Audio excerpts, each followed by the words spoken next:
Share. Okay, can everyone see the presentation? Outstanding. Yep. Okay, so this session is being recorded and it will be sent out.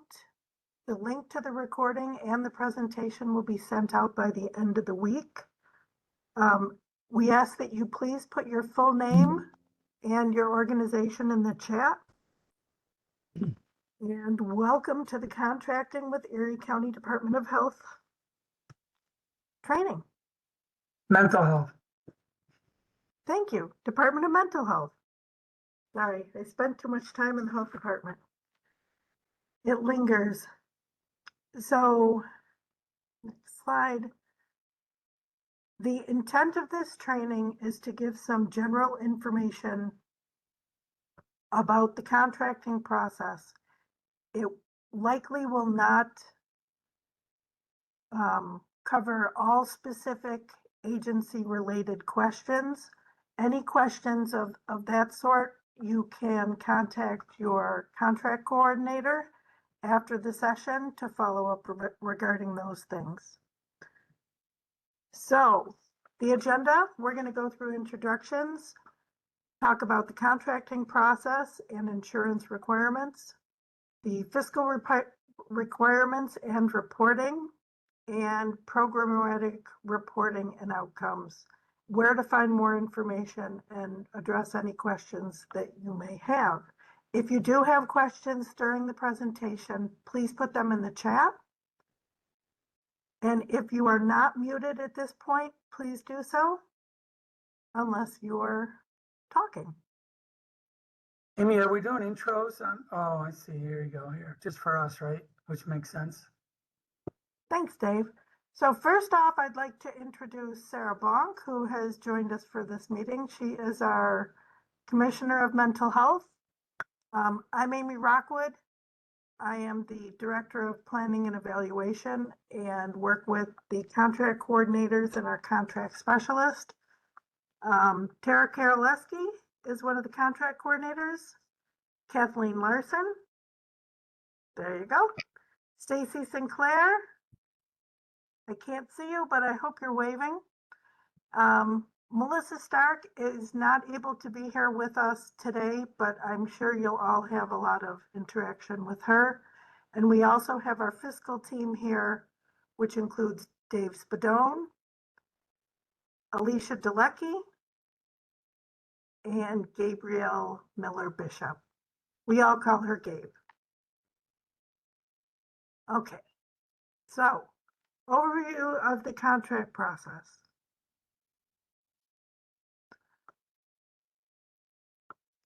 Agency contacts. This is critical so we can get in touch with you and the right people for the specific need that we need to address.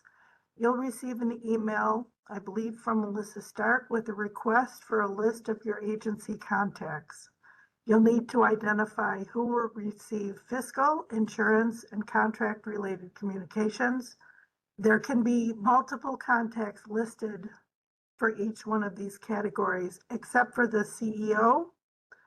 There can only be one of those that you provide. Please reply to the email and then complete the Excel table, which will be included in the email. Include the contact's full name, work email, office phone number with extension.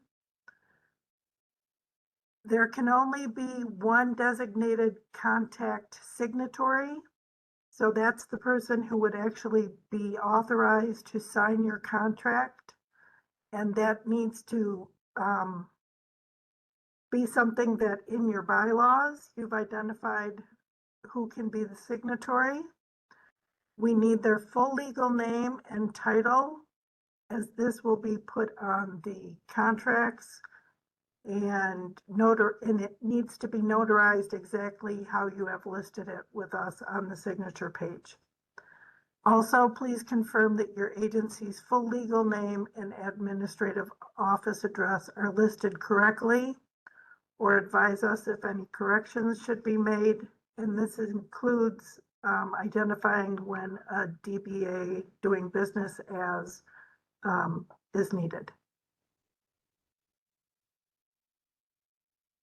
So what will happen first is the contracting process is initiated by the contract call letter, which is sent by email that will go out in the beginning of October, likely the first or second week of October. This call letter provides details that are pertinent to this year's initial contract. And please read the whole email letter. Following the call letter, you need to return all of your contract documents to us by November 14th. Following the call letter, you'll receive an email from your contract coordinators, which will tell you the information that they need to get the project process started. Sorry. This will include your agency submission checklist, corporate compliance plan certification, your disaster preparedness and COOP form. It will include a document that explains how to use track changes and instructions on how to download the scopes of services in ClearPoint, and/or you will receive your scopes of services by email, depending on if we've got a ClearPoint account set up for you yet. And all of these documents here do allow for e-signatures.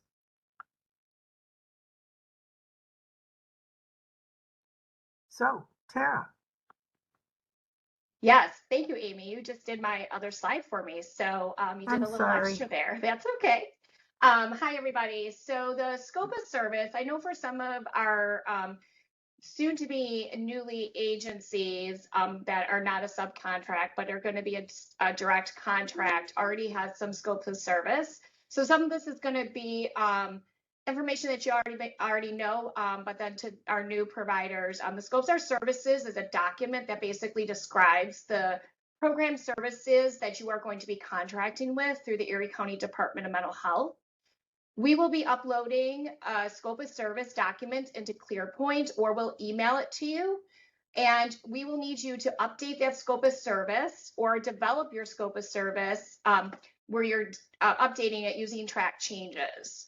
For scopes of service documents, we are going to ask you to make it a Word document and mark it as 2026 draft. You're going to be downloading that document from ClearPoint. Where possible, your language was rolled over from the prior scope of service document. We will ask you to refer to the instructions on how to download the scope of service in ClearPoint and update the scope of service to prepare and update the scope of service documents. Next slide, Amy. Thank you. So for the scope of service documents, this is the information that is asked for with your scope of service. If you are updating your scope of service, again, please make sure to track changes where necessary. We are going to be looking for your site address or addresses, the hours of your operation, including the days. If those are not the same through the course of the week, please be sure to delineate the hours of operation per day. The operating capacity is the number of people or number of individuals served on any given day that you are allowed to provide those services to. When we're looking at the annualized number to be served, for those of you that have had a contract with us for the current year, you can use your data from 2025 to annualize out how many individuals you plan to serve for this 2025, which then will also allow you to project the number to be served in 2026. For those of you that are new contract agencies, we would ask you to use your data that you currently have and to guesstimate what that number might be for 2026. Your contract coordinator that you're assigned to can help you figure out that number if you have some questions. We would like to have the program service description, the target population, if you have any special population folks, as well as any sort of notes. Please be sure that the submitted by section is including the name of the person who is responsible for updating the scope of service, their title, and their email address.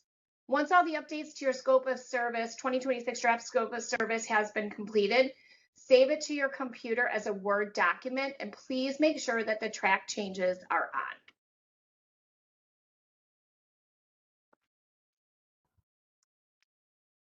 I'm going to talk a little bit next about the actual submission of these documents. So in that contract coordinator email, there'll be a 2026 agency submission checklist.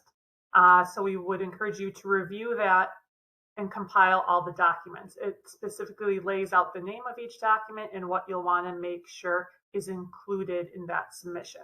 So we ask that each document is attached individually when you forward the email back to us.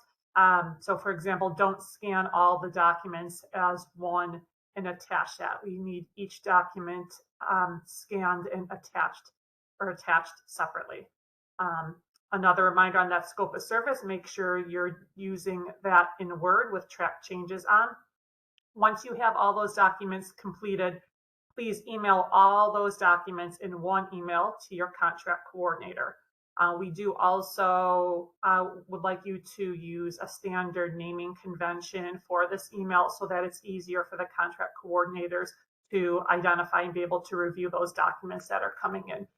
That contract season is awfully busy. We have a lot of documents coming in. So if you could title that email 2026 contract submission and then include the agency name. That way, when we're looking for those submissions, we can be sure to pull those out.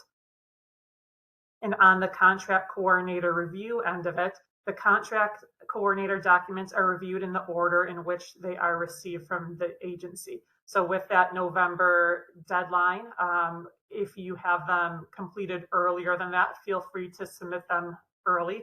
We will review them as they come in. So obviously, the earlier you get them in, the sooner we will review them.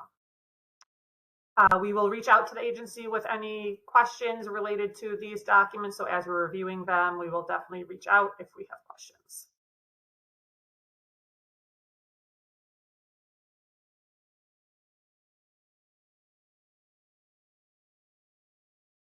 This looks like this next piece of it is fiscal. So Dave, it looks like you're up. Okay, thanks. Amy, can we get rid of that box in the corner? Are you sharing, or it's not in the way on this screen, but the one that says, that shows the in progress thing, could it be moved? It's the meeting reminder. Can it just be moved or closed? Perfect. Awesome. I don't know why it was bugging me, but thank you. Hello, folks. I'm Dave Spadone, Director of Fiscal Administration for the department. So I'm just going to go over briefly the fiscal sort of component of the contracting process. So we're going to refer to these a lot: the program funding source detail, PFSD for short, and the funding authorization summary. I believe we have in the next screens, we don't have to go there now, but I believe we're going to be able to show a little example of each of those. So at the beginning, somebody from the fiscal department will email the documents. These are PDF, why can I not think of what they are? What's the term for Adobe? PDF. PDFs. That was escaping me. These will come to you as PDFs, yes. They're your funding documents with program-specific funding. The SOS or scope of service has program codes, which are typically 4 digits, and index codes, which are typically 2 digits that tie to the PFSD. Contact your contract coordinator if there are any questions related to your funding documents. Next screen, next slide. Okay, so these are the two that I was referring to. So we'll start with the FAS. That's truly the summary. So funding authorization summary. They're only different in the sense that the PFSD has more detail, but they're still tying to the same amount of funding. As you can see, the $54,470, which is a hypothetical amount, appears on both documents. So OMH, which stands for Office of Mental Health, OPWDD, OASAS, and HUD, which are largely not going to apply to anybody we're speaking to here, but those just refer to the four main funders in most of our contracts. So I don't know if you can make any of these bigger. I can try to do it on my screen, but it won't matter. I think If everybody has to folks do it want to- individually. What's If that? folks want to make their screen bigger so they can see what's being presented in a bigger fashion above the picture of the shared slide, there's a plus minus with a number. So you can increase the size by clicking on the right side of that number. So I'm doing it, but I think that only impacts what I'm seeing, right? Correct. Yeah. Okay, so it's a little hard to see but suffice to say, these are the two documents that both in summary form and give detail to the exact funding that you will receive for any contract year. And keep in mind, this could change if there's an amendment throughout the course of the year, but we could get into that later, or once we start having specific conversations with agencies, and really anybody from the fiscal team or even on the program side of things can answer questions most likely on either of these documents. Are we, sorry, I missed it. We're not doing questions now, right? We're putting those in the chat. If people do have questions. I have Alicia, not received any questions as of yet. Okay. I will let you know. So people, don't be shy. If you have anything, ask away, because chances are one of your questions may apply to someone else who's on the call. But of course, there'll be time after if you want to reach out to any of us. okay. Thank you, Dave. So, overview of the contract process. Once the contract coordinator has all of the documents from you and they've been approved by your coordinator, we will begin our internal initial contract process. The contacts you have listed to receive the contract start communications, which will be one of the items that you need to fill in for contacts, they will receive a start letter that will contain all of the necessary documents that you need to review and complete, and where indicated on the fillable PDF forms with original ink signatures, dates, and notary pages. All of the initial contract documents do need ink signatures, dates, and notary's sign off. The subject line will read 2026, your agency initials, initial contract - start letter. All of these documents must be signed in ink. Please review the email carefully, as it will contain explicit instructions of what your agency will need to do. There will be an attachment that contains your agency scopes of service. This is a PDF that you should review for accuracy, and it needs to be printed and returned with your initial contract. This will be all of the scopes of service you had previously worked on with your contract coordinator in their final stage, and all compiled into a single document. If your agency finds any of these documents need edits or updates, respond via email to that start letter email with your revision requests. For contract, the boilerplate changes, those would need to be reviewed and approved by our assistant county attorney. If changes are deemed acceptable, a revised start letter will be sent to all with the approved revised documents. Do not make any changes internally to these documents, or we have to start over, and it will cause delay to revise them again and redistribute those documents. All initial contract documents must be received by either hand delivery between the hours of 8 and 4 or sent via U.S. mail as addressed in your start letter email instructions.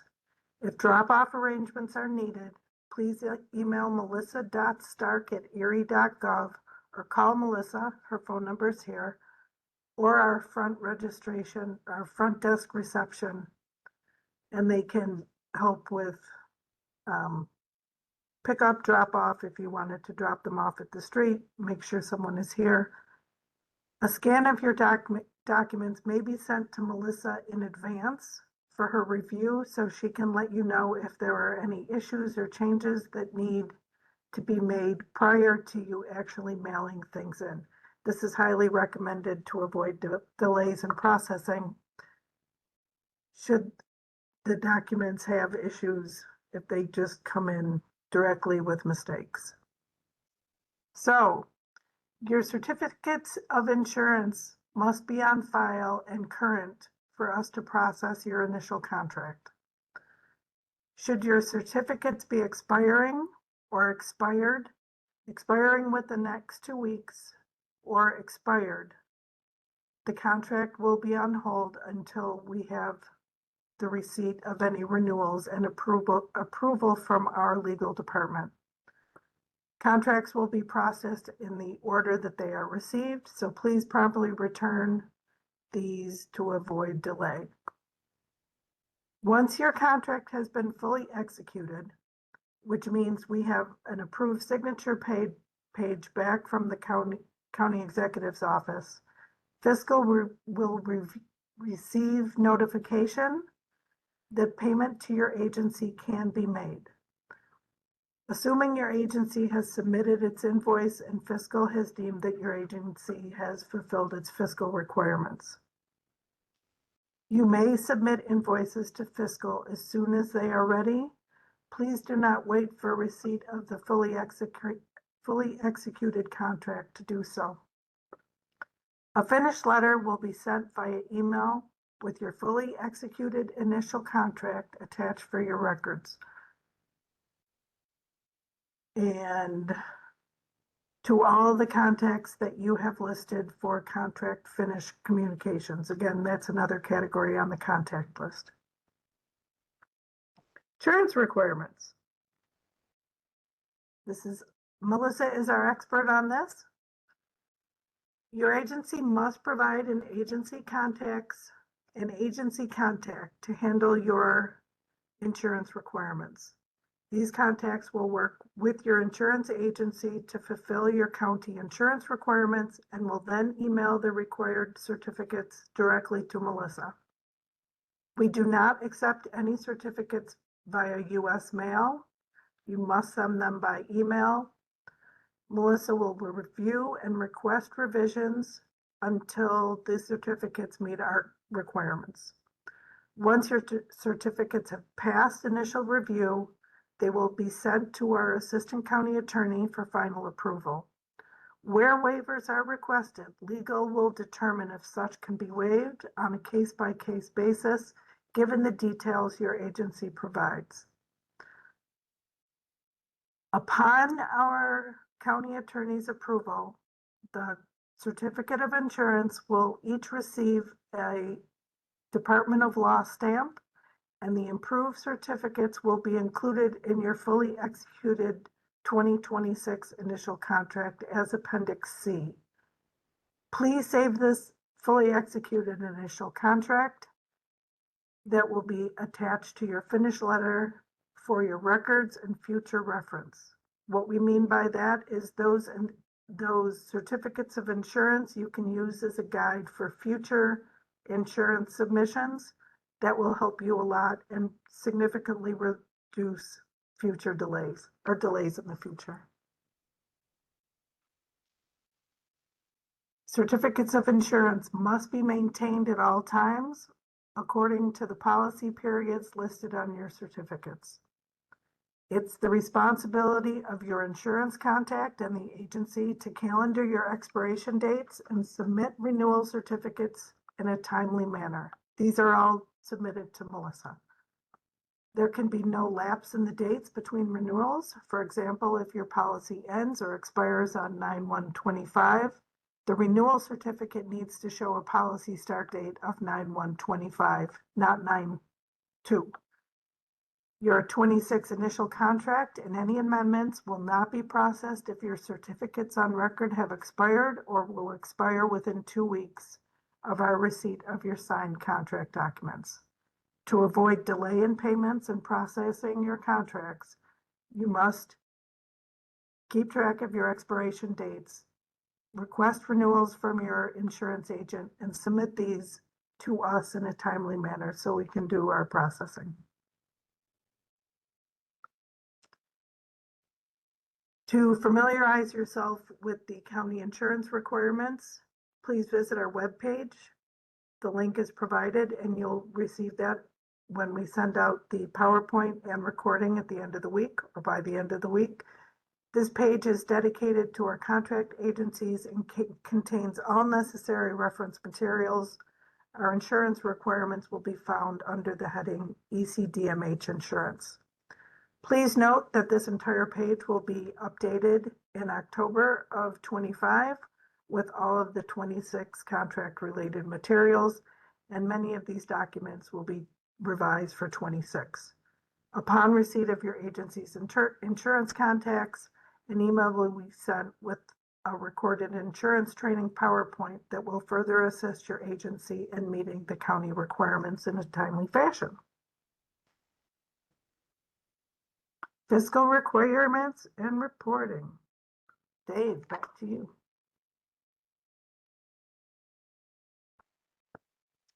Okay, thanks, Amy. Agencies are strongly encouraged to sign up to receive payments via ACH.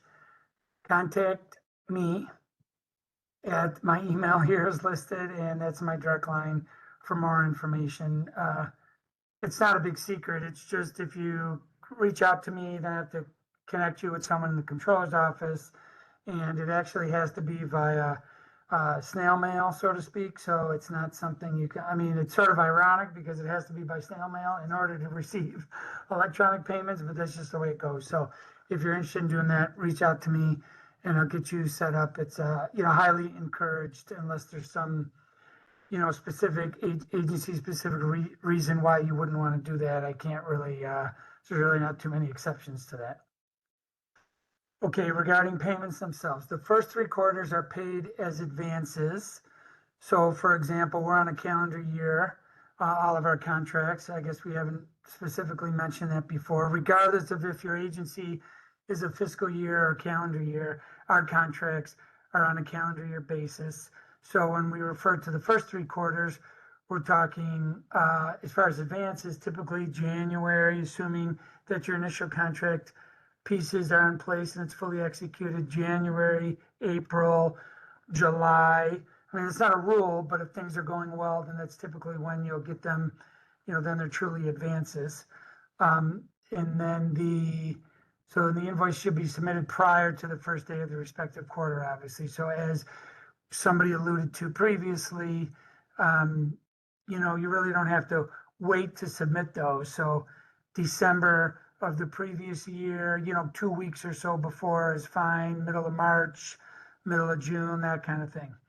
The first quarter invoice cannot be processed until the annual agency contract has been fully executed.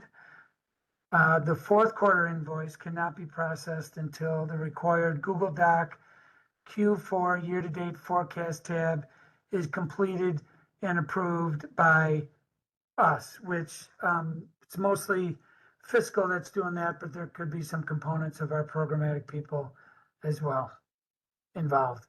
The required agency certificates of insurance that we previously spoke to must be active to process any invoice.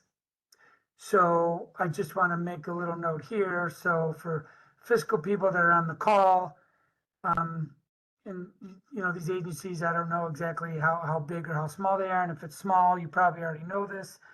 But if not, you want to make sure that you know who handles this, who handles the agency or the insurance renewals and stuff, because that absolutely could hold up a payment if those aren't, if we don't have the renewals, and we talked about that previously, but I'm just saying, you really want to know who handles those, because that absolutely could hold up a payment being released because of that, if we don't have proof of a certificate of insurance or of insurance coverage being renewed. That definitely could hold that up. So I just want to mention that.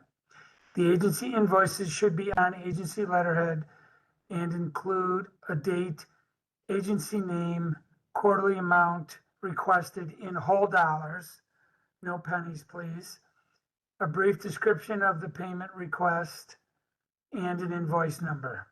And if anyone has any questions, as you get closer to this happening, November, December, then don't hesitate to email us, anyone on my team, really, myself, Alicia, Gabe, and we can help set you straight. The invoice will be reviewed, and upon approval by the fiscal team will be submitted to the Erie County Comptroller's Office, which is a completely separate department from us. So while we handle them and sort of receive them and all of that, once we submit them through an internal process, the Comptroller's Office, completely independent of us, will review it, process it, issue the payment, typically about 3 weeks after we do what we do. So that's just important to note, that it's a completely separate department within the county. So I don't, while we obviously are involved in the process, we have no direct say in when the payment gets issued. If down the road there's extenuating circumstances, then we could correspond with the Comptroller's Office, but it's best that we stay clear of that. So just to know, it's a very, the county's huge. It's a $2 billion budget. So don't, you have to kind of look at it that way. So don't think, you're just going to submit an invoice and hopefully, Dave's going to, bust out typewriter or QuickBooks and going to issue a check. It's not the way it works. So you just have to keep that mindset that there's a process involved and it takes weeks. So just keep that in mind. So I'll start over to read this little paragraph here to make sure I didn't miss anything. The invoice will be reviewed and upon approval by the fiscal team will be submitted to the Erie County Comptroller's Office, which determines when said invoices are paid. Typically, it's about a 3-week turnaround time from submission to the Comptroller's Office to payment being issued. And then, of course, if it's a paper check, you're looking at, if it's just being sent out, you're obviously looking at an additional week or whatever from that. If it's an ACH, depending on the bank, we use M&T. If the agency also uses M&T, then they can receive it within a day. If it's not, then depending, it could be it could be Saturday, depending on mail.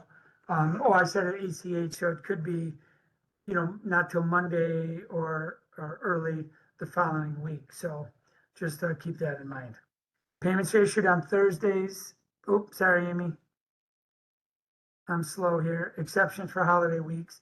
Payments are issued on Thursdays by ACH or paper check. That's when they're issued. And then we talked about, if you get an ACH or if you get a paper check. Okay, go ahead, sorry. Now on to the cost report. This is getting into the weeds a little bit here. So the fiscal team requires the cost report to be completed in Google Docs. Each agency needs to have a Google account set up with their agency work email. So we're talking Gmail here. We will email you a Google Docs tips and tricks document to assist with this. The cost report includes a budget tab and tabs for quarterly reporting of actual expenses. There's also an instruction tab to assist with filling out each tab. It sounds like a lot. It's really not. There's just, there's a bunch of stuff going on. There's a separate tab, one for the budget, as it's saying here, one for each quarter, one for the projection, which we'll talk about later, I think at some point.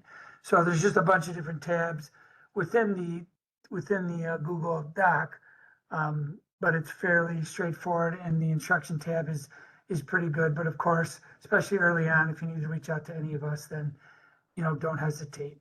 And I think I already said there's also an instruction tab to assist with filling out each tab. Refer to the ECDMH contract reporting calendar for dates when specific tabs of the cost report are due.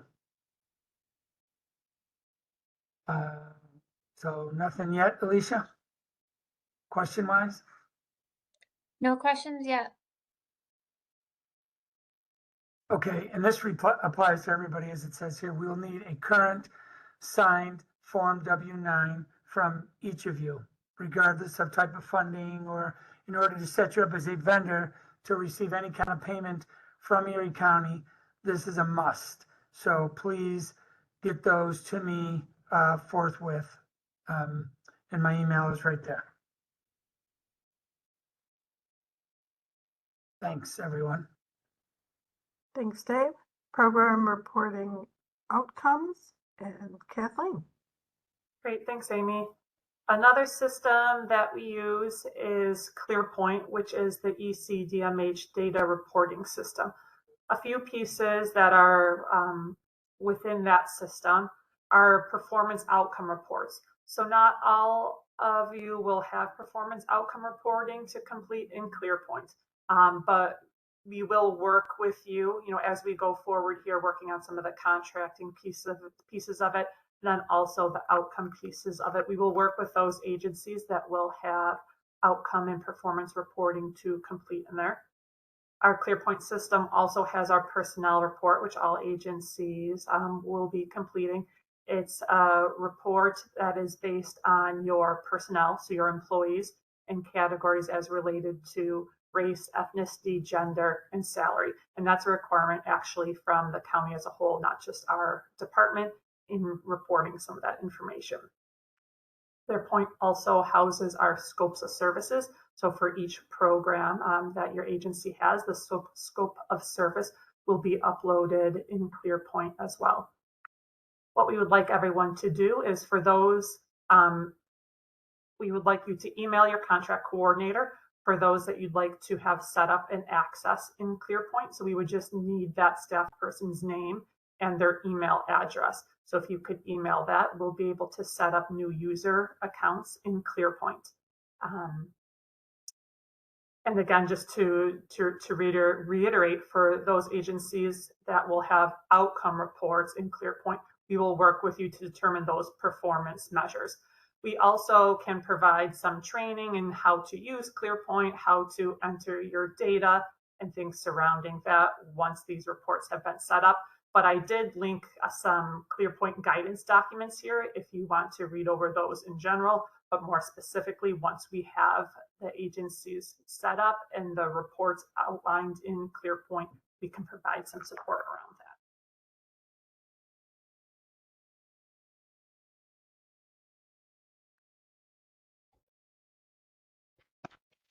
Where to find more information? Stacy? Yes, so this slide is just for additional information resources that was reviewed today. So definitely very helpful and useful information, especially what Kathleen just spoke about is the ClearPoint information. Definitely if you're new or just don't even have a lot of not using it, every day, it's a great training and resource. So I would please take the time and review that information. And then we also put our website and our information. And again, if you need any information, Tara, Kathleen, and myself can walk you through or give you guidance that is needed. And this slide, I know Amy introduced us, but here is all of our emails. I'm not going to go through all the names because we were introduced earlier, but it shows the contract coordinator team, the contract specialist, who is Melissa, and then our fiscal team. So again, if you need any information, any one of us is willing to help, or we can guide you to the right person. Thank you.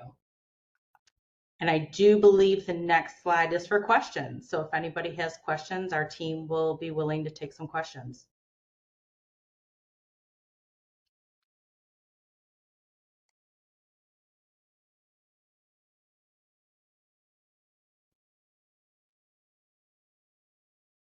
Do we have any questions? Maybe I could just say, we know that probably was a lot of information as it was related to contracts, fiscal, reporting, ClearPoint. So don't hesitate to reach out to us, especially knowing that some of this will be new to you. So don't hesitate to reach out to us with any of those questions that come up. A question on If I the, could just say, Lori Martelli, I see you here, so I'm not trying to like pull the rug out from under you or anything. It's just, I see that you're from Say Yes. So if you get a chance, doesn't have to be immediately today, tomorrow, you know, just within the next couple of days, give me a call. It's just because of the type of funding that you're going to receive. It's nothing, no big problem or something. It'd just be one or two extra things that may apply to you. And there's just no point going over that with the entire group here. So just give me a call or send me an email with the time and I can reach out. I'd be happy to reach out to you. Again, within the next, you know, couple of days, even week is fine. I just want to share a few things with you. Oh, we do have some questions here now, I see. Yeah, I believe Michael, did you have a question first? yeah, just on the insurance expiration date thing. Each year, our certificates end on a certain date and the new ones start on the very next date. I've never seen it so that a premium year ends and begins on the same date, but that seemed to be what your instructions were saying. Yes, that's true. You can talk to your insurance provider to make sure that it lines up in this way.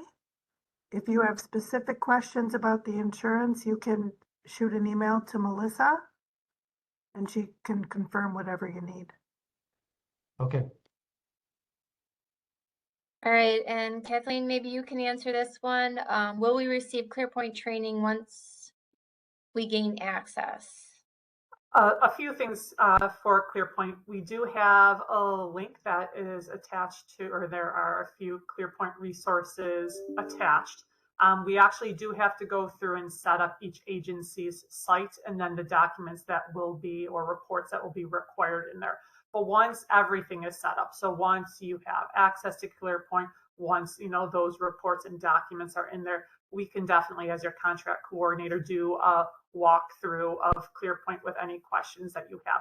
The documents are a good start because you can kind of tool around in there, you know, and see what's in there. But then we can definitely provide some support and training specifically around that. Yes. Thank you, Kathleen. And then Lori has a question about how often do we fill out the cost report, and I can speak to that. So you have the budget tab that's due in March 15th. Then we have quarter one, which is not a required report, but if you want to fill that in after you have the quarter one actuals to report on, you can. Again, it's not required. The first actual required report is the quarter two year-to-date report. So that encompasses both quarter one and quarter two since it's year to date, and that's due 30 days after the end of quarter two. So July 30th, that's due. And then so on and so forth. Quarter three, again, 30 days after the end of the quarter. It's a year to date report. There's the quarter four forecast tab, which you would complete around October 1st when you submit your quarter four invoice. And then the final cost report is due at the end of February of the next year. So hopefully that answers your question. That's all, again, that's all on the contract reporting calendar, which is posted on our website.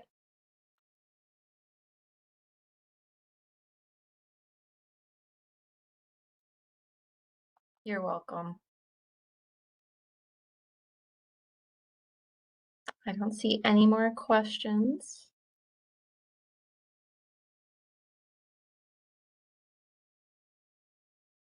Okay. Well, I would like to thank everyone everyone who has joined us for this call. Thank you for listening. Of course, oh, Dave has a thought. Sorry, of course, right? Always at the very end. Just by maybe a quick response in the chat, just curious if any of you folks on here, as far as your organizations, currently do business with us at Erie County. I mean, there's no right or wrong answer. It's a long story, but it just helps me. We try to keep the amount of new vendors to a minimum. So I just, it would help in that regard. I'm pretty sure Say Yes does, but I don't know if I know about anybody else. And again, it doesn't matter if the answer is no. But I'm just curious by either a show of hands here or just in the chat quick. Okay, Lori said what I thought. Anybody else have a current relationship, or even if it's gone stale or something for a few years, even if it, unless it was 50 years ago, but if it was anything in the last 5 years or so, okay, back to basics.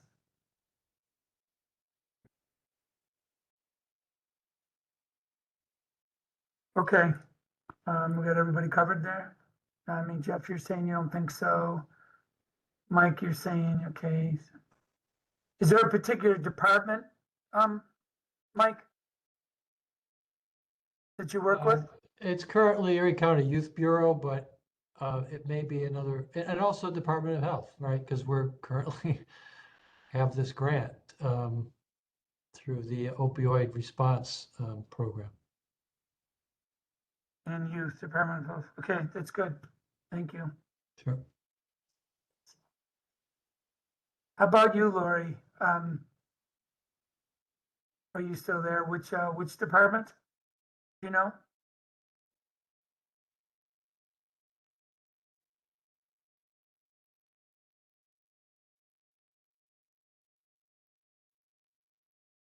Hard to make eye contact too when you're just looking at a black square, but that's okay. I can email back and forth. I just thought I would ask it. All right. Thanks, Amy. Okay. Well, thank you all for being here and your time. Thanks to the Erie County Department of Mental Health team for making this possible. And I hope everyone has a wonderful day. And Lori said, I'm not sure what the department is with Erie County. We use Erie County with our Preventive and Fair Futures program. Probably social services. That's always a good guess, but I can try to drill down from there. So thanks. Okay. Preventive and Fair. Yeah, I think Fair Futures. Futures is DSS, Dave, I think. Oh, you know about it, Kathleen? I think so. Mhm. Okay. That would have been my guess anyways. Yeah. Mhm. Okay.